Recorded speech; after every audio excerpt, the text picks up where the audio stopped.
Like, he comes out, then he runs to the back. No one addresses it. And then he comes back with a cart full of Looney Tune weapons. So Knobs, like an idiot, throws all of the weapons to 3 count. Ahmed, for some reason, jumps over the guardrail and into the crowd, and then proceeds to dive at Kidman, failing to clear the guardrail in a way that even Jey Uso and Top Dollar would He's got this raw chicken. You can see the like juices dripping off of it. And he's hitting Dusty with it. Chicken juice is just flying everywhere. Probably getting the crowd sick too. Hogan and Flair will now be the main event because they approached Sid like, oh, you're on now. Like, are you sure? I know there was a storyline. Jarrett changed the match order to kind of throw Sid off, but in reality, it was probably Hogan being Hogan. They got the title match, Hogan.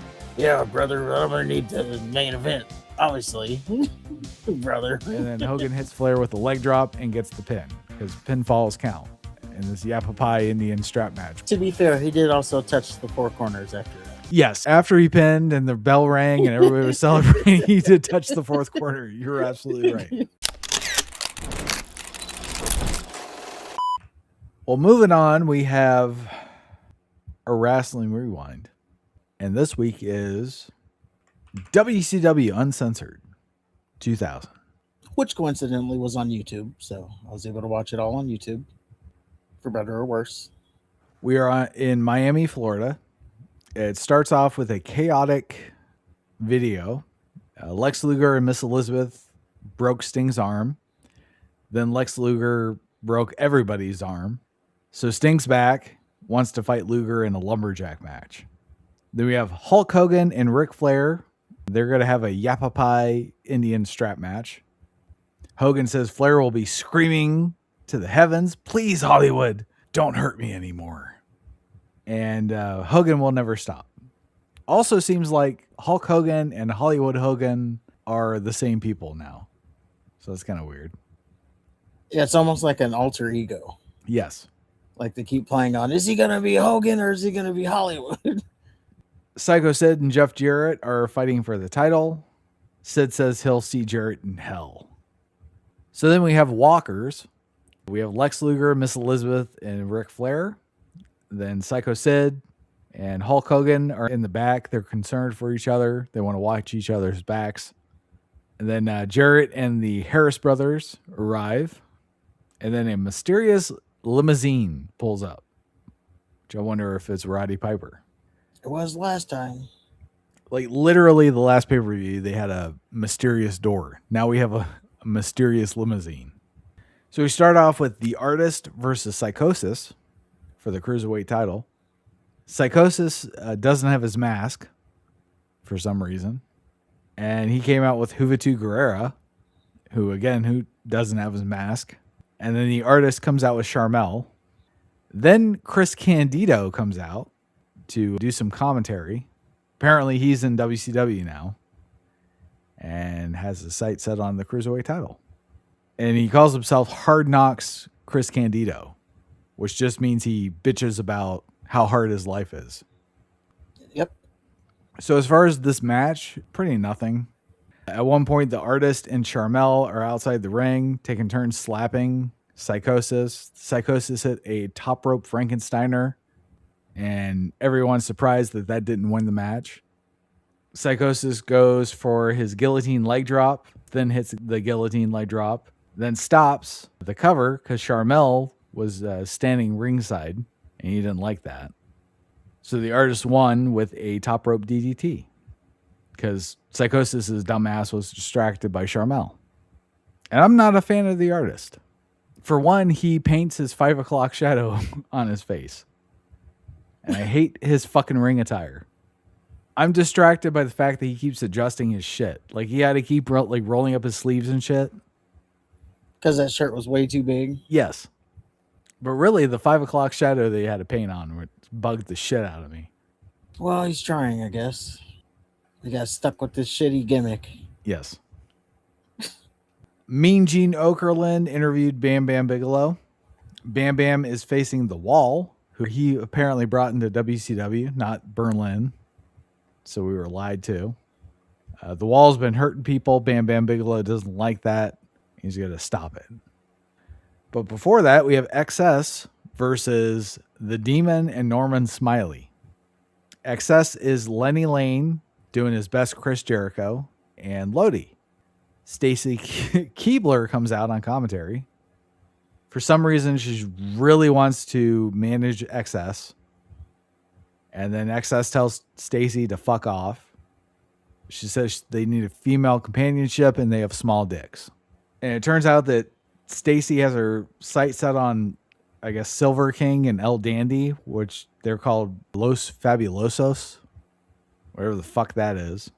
And then Tony Schiavone was creepier than Mark Madden with Stacy. Like, he went out of his way to simp for her. Well, I don't know. Mark Madden did ask if she wanted to sit in his lap. He did say that, but I don't know. Tony was just extra. So Norman and the Demon are called the Screaming Demons. Norman has face paint on, like the Demon. And he came out in the fucking coffin or whatever that the Demon was supposed to come out in. So there's that. They almost lost because Norman wanted a dance number before the match, but they managed to recover. Norman ultimately got a cross-faced chicken wing on Lodi, and he got the win via submission. So after that, XS blames Stacy Keibler for the loss, and they go to take her away. And then Smiley and the Demon save Stacy, bring her back to the ring, and then everyone dances awkwardly, even the referee. Yeah, they all do the little Norman dance, slapping ass motion thing. He was really into getting his ass slapped by Stacy Keibler. Which, I mean, I can't blame him. Yeah. Like, she did it, and then she stopped, and he's like, do it again, do it again. Yeah. He was like, vented over, do it again. Well, it's very Like, weird because she, like, down. she was trying to tell him to, like, fucking go and bend over, and then she threw him down, and then he tried to, like, thrust his ass into her crotch, but then she wasn't having that. And then the referee got involved. It was just weird. There's a bunch of white people dancing. And the man they call the Demon dancing. Well, I don't know what the fuck he was doing. He was doing like some fucking sumo shit.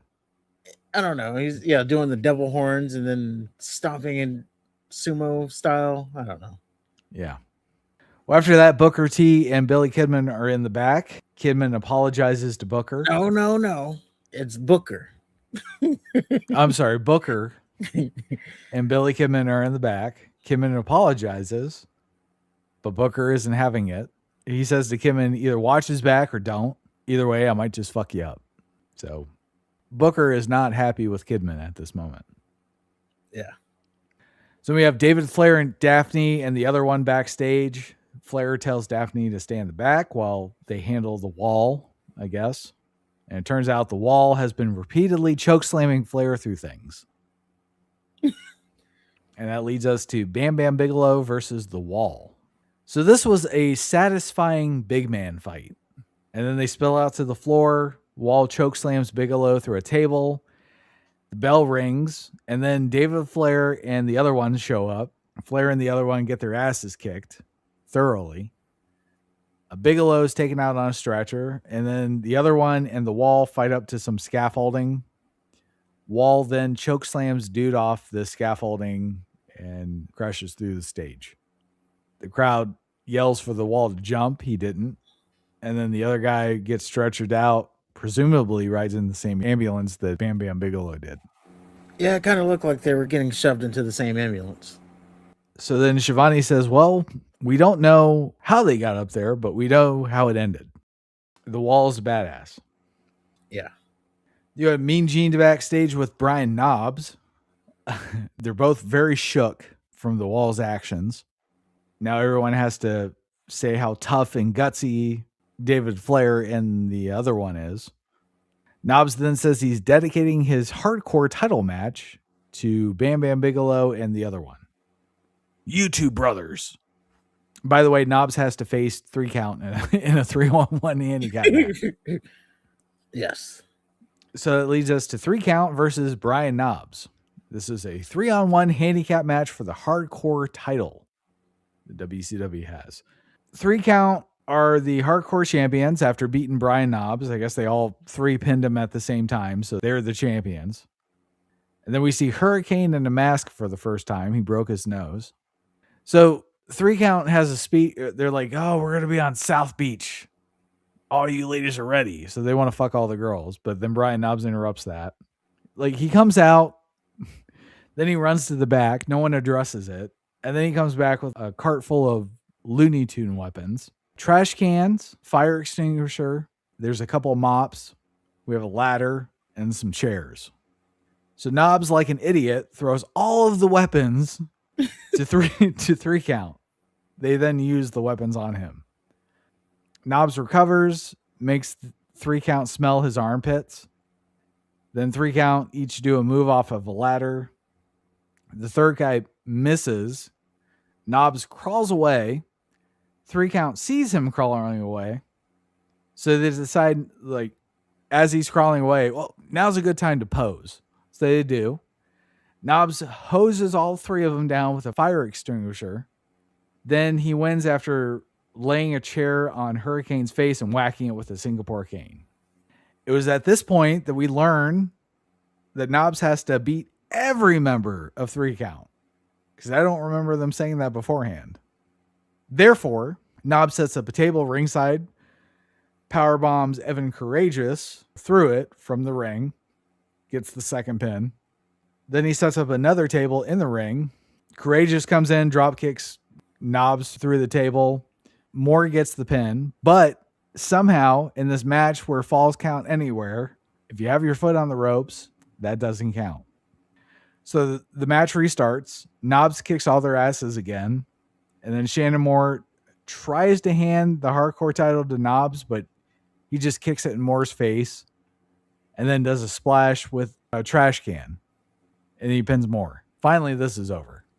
Yes. And yes, it was stupid that it's a hardcore match and they have rope breaks. Well, you can't have falls count fucking anywhere and then like have, well, your foot's on the rope, so that doesn't count. What the fuck does that mean? Yeah, especially since he pinned someone outside the ring. Yes. He pinned 2 people outside the ring. Yeah. So it made absolutely no sense. None whatsoever. But I thought that was going to be the out for 3 Count to retain the title. But Knobbs ended up winning anyway. So I don't understand why you had to beat all 3 of them. Yeah, they could have easily just like, oh, he didn't know the rules or whatever. Yes. But he didn't know that there are no rules. His instinct was to try to get the rope, but that doesn't work in a hardcore match. There you go. Well, after that, Mean Gene interviews the new Harlem Heat, which is Stevie Ray, Big T, and others. Was it Big Cash or whatever? Bigger T. Yeah.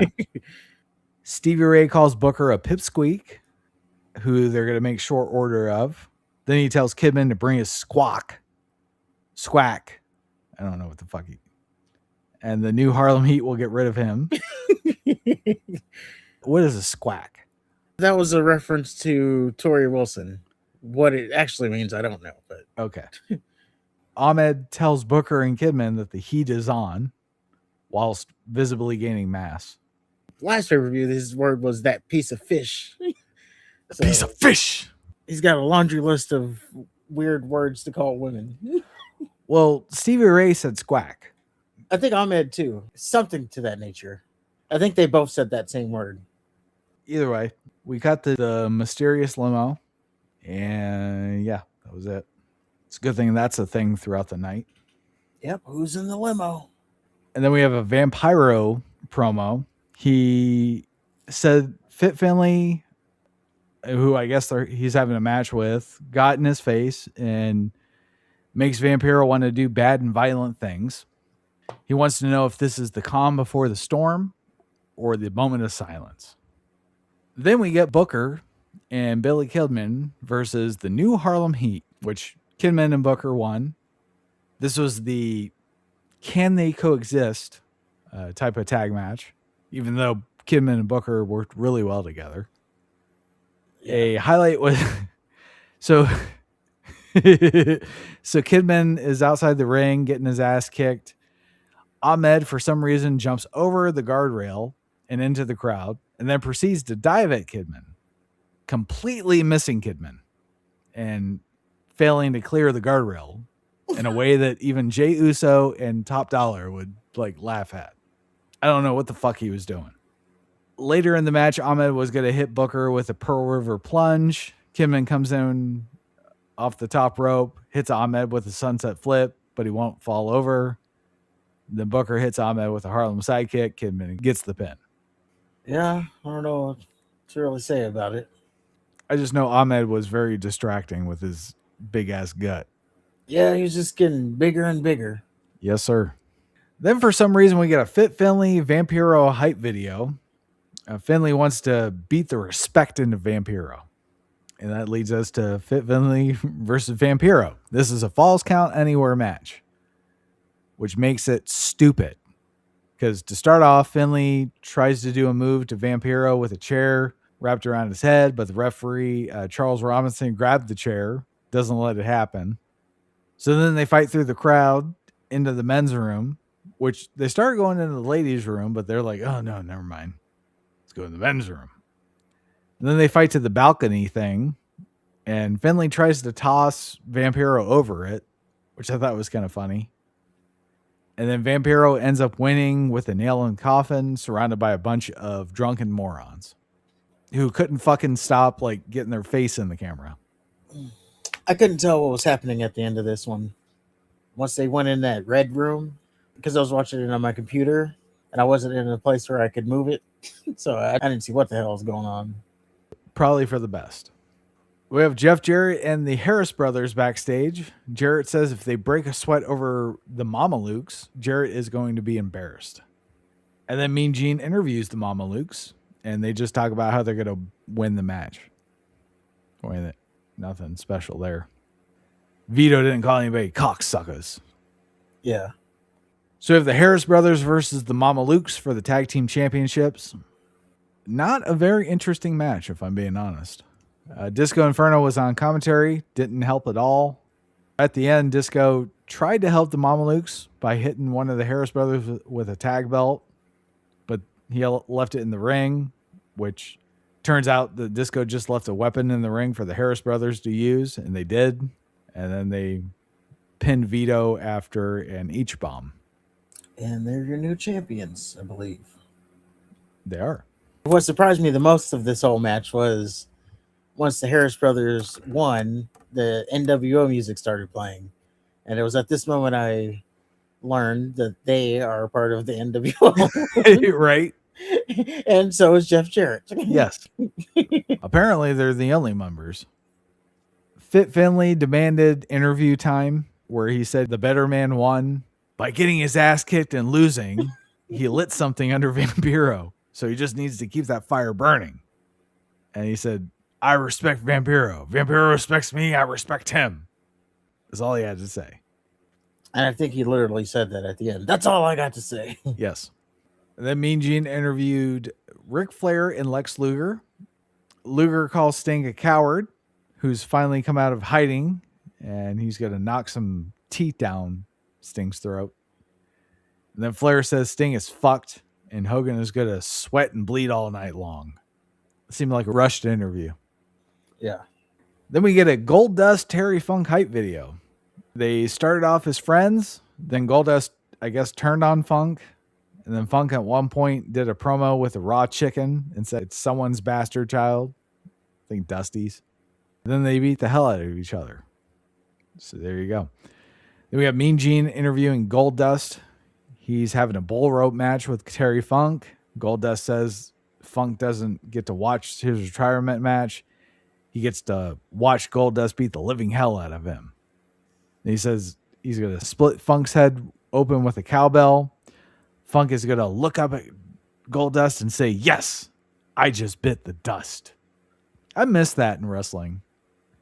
I'm going to put you in my submission hold and you're going to go look up at me and say, I'm just not man enough for you. Yeah. Because that's what tapping out used to mean. You're less of a man than the other person. So we have Goldust versus Terry Funk. Funk comes out with a chicken on his hand. Says Dusty Rhodes is fatter than Goldust and that he has his baby brother as well. Then a guy in a chicken costume enters the ring, gives Goldust a little shove. Goldust gives chase. So, for those who are following, the chicken Terry Funk is holding in his hand is Dusty Rhodes. And the guy in the chicken costume is Goldust's little brother, Cody. Yes. And when he says chicken, he means an actual. He has a fucking chicken on his hand. Yeah, not like a rubber chicken. This is like go to the grocery store, see the chicken in the meat aisle. That's the kind of chicken he's holding, and it's uncooked. So raw chicken. Salmonella all over the place, yeah. That's the only thing I could think of. It was like he's got this raw chicken. You can see the like juices dripping off of it, and he's hitting Dusty with it. Dustin, sorry. Just chicken juice is just flying everywhere. Probably getting the crowd sick too. He had something written on the chicken. I couldn't make out what it was, but yeah, there was something written on it. Yeah. So yeah, Goldust is chasing the guy with the chicken costume. Then Funk sucker punches Goldust with the chicken that he's holding. The raw chicken. Yes. So they fight for a while. Eventually, Goldust gets the bull rope tied to himself and Funk.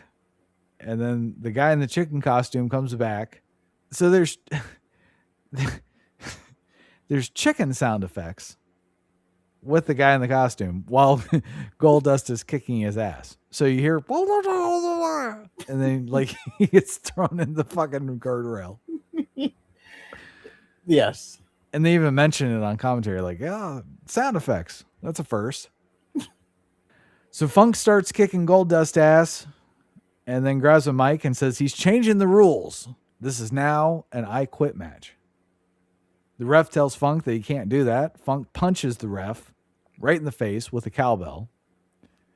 So Funk beats the fuck out of Goldust until he says, I quit. Goldust literally says, I fucking quit. So that should be the end of the match. But the referee recovers, says, no, that doesn't count. So the match continues. Goldust beats up Funk, and then he wins with a pile driver onto a cowbell. Goldust then tells Funk that he's going to send his ass back to Texas in a box. Then he beats Funk up until Funk recovers, and then Goldust just runs away. Because apparently Funk is too much for him. Yes. And I will say, this was probably, I wouldn't say match of the night, but it's definitely the most entertaining match that I saw. Was it because of the chicken? Because of the chicken, yes. Okay. And Terry Funk changing the rules. It was sports entertainment.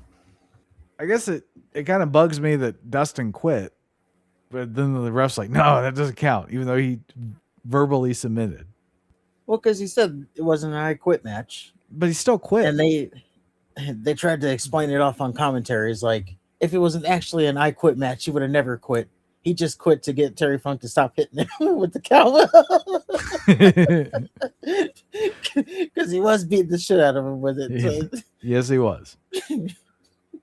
He just said I quit to get him to stop. Mean Gene Okerlund then interviews Psycho Sid. Gene's concerned that Jeff Jarrett is concocting a scheme. Sid says he can't expect anything from Jeff Jarrett, but something stupid, so he's not that bothered about it. So then we have a Sting Lex Luger hype video. Luger took out Sting, then he dressed like him, did a promo, did one of them little promos where he's like, oh, Lex Luger kicked my ass. And by the way, Lex Luger dressed up as Sting is like nightmare fuel. Yes. It's like the way his face structure is. That's something you have nightmares about. So then Sting started playing mind games with Lex Luger. And then Lex Luger broke everybody's arm. Sting then returned officially and then challenged Luger to a match. So that brings us to Lex Luger versus Sting. This is a lumberjack match. So the lumberjacks, to start off, were Doug Dillinger, Mr. Perfect, Fit Finley, Brian Knobbs, Vampiro, and Jimmy Hart, who all have broken arms. Lex Luger tries to apologize to the lumberjacks, then brings out his own lumberjacks, which was Hugh Morris, Stevie Ray, Ahmed Johnson, Cash, the Harris brothers For some reason, Luger's lumberjacks have casts on too, but he didn't break their arms, so I don't know. I think because the lumberjacks were supposed to be people with broken arms, Okay. so they came out in casts to play along that their arms were broken, even though we knew their arms weren't broken because they just all wrestled. That's part of being a heel.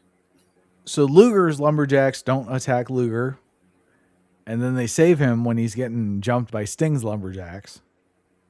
Tank Abbott came out and knocked out Doug Dillinger and then just left. So there's that. Then the lumberjacks all brawl and they fight their way to the back. So it's just a regular match now, except Vampiro, who's still there for some reason. Awkwardly. Ric Flair comes out with a chair and beats the fuck out of Vampiro, gets his ass kicked by Sting. Miss Elizabeth whacks Sting in the back with a bat again, and then Vampiro gets it from her. Jimmy Hart comes back and then drags Elizabeth away, threatening to strike her with Hulk Hogan's weightlifting belt. Then Luger gets Sting up for the torture rack, but Vampiro is still there, remember, and he hits Luger in the back with a bat. Sting escapes, then hits a scorpion death drop. He gets the win. And then Sting and Vampiro becomes the best of friends. They even hugged. Yeah, I took it that they were trying to play this up as like Vampiro's main event moment. Like this was his jump to the main event. Yes. I don't know what happens after this, but I took it that that's what they were trying to tell us is like this was his jump to the main event. Well, I know at one point he feuds with Sting. Oh. I was assuming he was going to have Luger next. He might, but there's like some weird fucking match he has with Sting. I could see that. He's supposed to be the new Sting. Possibly, yeah. Mean Gene interviews Tank Abbott, and he said he knocked out Doug Dillinger because he can, and Doug Dillinger is taking Tank Abbott's money somehow. I think he was saying, like, since he was a lumberjack, he was basically just talent there. So he can't find him. I don't know. I'm sure there's some story there that we don't get. Probably playing out on TV. Well, and Jeff Jarrett and Psycho Sid had a hype video. Apparently, they're not too fond of each other. And then Jeff Jarrett has a couple of wins over Sid. He says it's only a matter of time before he's champion. Then it cuts back to the limo. Some guy's walking to the door to open it, and then it immediately cuts to Jarrett walking to the ring with his bitches. We learned that Hogan and Flair will now be the main event. So Sid heads to the ring now, which is kind of weird because they approach Sid like, "Oh, you're on now." Like, are you sure? Yeah, we find out like right before it. Oh, actually, your match is next. It's not the main event. And yeah, Sid's in his locker room getting ready, and they're like, "Hey, you're on." It's like, really? I know there was a storyline. Jarrett changed the match order to kind of throw Sid off, but in reality, it was probably Hogan being Hogan. They got the title match, Hogan. Yeah, brother, I'm gonna need the main event, obviously, brother. Hogan, you're next. Wait, isn't there a match after this? No, I'm not. So we have Jeff Jarrett versus Psycho Sid for the World Heavyweight Championship. Jarrett gets on the mic, says he is walking in as U.S. champion and then leaving as World Heavyweight Champion. Then he asks us if we want to see his bitches' titties. Of course we do. And then Jarrett says, well, not until he wins. So then he tells his bitches that after he beats Sid, they have to show their titties. So now we're stuck rooting for fucking Jeff Jarrett. Yeah. So it spills out to the floor early. Then they fight through the crowd. Despite the match not being advertised as no DQ. The Harris brothers get involved. Looks like Sid is fucked until he survives a sleeper hold. One of the Harris brothers holds the title so Jarrett can throw Sid into it. But, of course, Jarrett gets thrown into it instead. There's a rough bump. Jarrett takes Sid out with a guitar and then calls someone to help him from the back. It turns out to be Jeff Jarrett's special little referee. But then Hulk Hogan comes out and he beats the piss out of the referee. Then Hogan kicks Jarrett's ass, and then the Harris brothers' asses, and hits Jarrett with a leg drop. So then Hogan pulls Sid onto Jarrett, and then Sid gets the pin. Then Scott Steiner shows up and takes out Hogan with a guitar. Then the Harris brothers fuck Hogan up. Then Sid saves Hogan, and the ring clears, and Hogan's just laying there. So Ric Flair shows up, and then we get Hogan versus Ric Flair in the Yapapai Indian strap match. Flair and Hogan take turns whipping on each other with the belt. Jimmy Hart even got some licks in on Flair. Hogan gets most of the offense, looks great doing it. They fight to the floor. Hogan beats Flair's ass up the entrance ramp. Then Luger comes out, takes Hogan out with a chair. Flair starts beating Hogan's ass. He even takes out Jimmy Hart. And then Flair goes to touch the four corners because that's how you win the match. Hogan stops him on the fourth corner. Then Flair takes Hogan out with a pair of knucks. Tries to pin Hogan because that's allowed all of a sudden. And then Hulk Hogan hulks up, takes Flair out with a big boot, goes to slap the corners. Luger then comes back out. He gets taken out with a big boot. And then Hogan hits Flair with a leg drop and gets the pin because pinfalls count. And this Yapapai Indian strap match where you need to touch all four corners to win the match. Hogan then celebrates with Jimmy Hart and the show closes. To be fair, he did also touch the four corners after that. Yes, after he pinned and the bell rang and everybody was celebrating, he did touch the fourth corner. You're absolutely right. But yeah, it was funny that Flair went for the pin first and the ref's pins don't count. So then he goes to do the four corners and then Hogan did the pin anyway. Yes. But what are you going to do? This was not a bad pay-per-view. It started slow, but I enjoyed it towards the end there. I appreciate how all the matches were kind of quick. I think the longest match was 14 minutes. Was that the Marmaluke match? No, it was the Hogan Ric Flair match. Of course it was. Yeah, if that was the longest match, then yeah. Because that didn't feel long at all. Which I kind of prefer that. The 30-minute classics need to be relegated to something special. Something special or something that's out of nowhere. Kind of like when RVD and Jerry Lynn went the first time to the time limit. You just thought it was a throwaway match, and then all of a sudden here they are. But that is WCW Uncensored. Yeah, Sid's still the champion. Hulk Hogan's still kicking ass. We'll see what happens with Flair and Hogan. Our next pay-per-view is Heatwave 1999. The main event was Rob Van Dam and Jerry Lynn versus the Impact Players, Lance Storm and Justin Credible. We also have Taz versus Tajiri for the World Heavyweight Championship. We have Spike Dudley and Balls Mahoney versus the Dudley Boys. Again. Super Crazy versus Little Guido. Again. We have Jazz versus Jason Knight. Interesting. And yeah, that's about it. Well, it doesn't sound good on paper, but we'll see how it turns out. I know Taz and Tajiri will be something.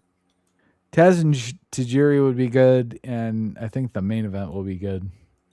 Yeah, that'll probably be good. But yeah, that is our Wrestling Rewind. Good stuff.